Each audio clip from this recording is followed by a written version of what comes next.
Okay guys, రియల్మీలో third video వచ్చేసాము. ఈ వీడియోలో వచ్చేసాము రియల్మీ డూలెక్స్ మొబైల్ అయితే ఎక్స్ప్లోర్ చేస్తాము. ఇంకా చాలా అయితే ఈ వీడియోలో కన్నా తెలుసుకుందాము ఆ వీడియోస్ గురించి. నెక్స్ట్ రియల్మీ డూలెక్స్ మొబైల్ అయితే ఇలా ఉంటుంది గైస్. చూసినట్టు టూ కలర్స్ అయితే వస్తుంది. ఒకటి గ్రీన్ కలర్, ఒకటి పర్పుల్ కలర్ అయితే మొబైల్ వస్తుంది. దీని ఫీచర్స్ కనుక చూసినట్లయితే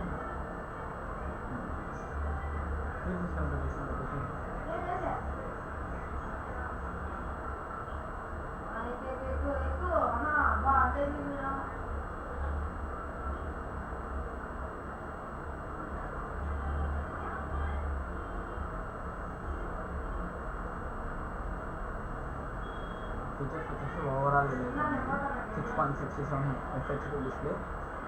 ప్రాసెసర్ కనుక చూసినట్లయితే డైమెన్సిటీ ప్రాసెసర్ అయితే ఇచ్చారు. MediaTek Dimensity processor. కెమెరా కనుక చూసినట్లయితే 8 MP సెల్ఫీ షూటర్ కెమెరా ఇచ్చారు. 50 MP ప్రైమరీ కెమెరా అంటే బ్యాక్ కెమెరా. సెల్ఫీ కెమెరా వచ్చేసి ఫ్రంట్ కెమెరా. 5000 mAh బ్యాటరీతో అయితే మొబైల్ అవుతుంది. ఇప్పుడు వచ్చేసి న్యూ గోపి మొబైల్ అయితే షార్ట్ చేస్తారు. వాళ్ళకి వచ్చేసి రియల్మీ నెట్ బ్యాంక్ ఫ్రీగా అయితే ఇస్తాము. అలాగే మొబైల్ ఆన్లైన్లో ఉన్న ప్రైస్ అంటే 2000 రూపీస్ ఆఫ్ చేస్తారు. మొబైల్ అయితే ఇస్తాం. ఇది రేపటి నుంచి వివో సిరీస్ స్టార్ట్ చేస్తాము. ఈ సిరీస్కి ఇచ్చిన అందరికంటే వివో సిరీస్ కొన్ని ఇస్తారనుకో సెలవు.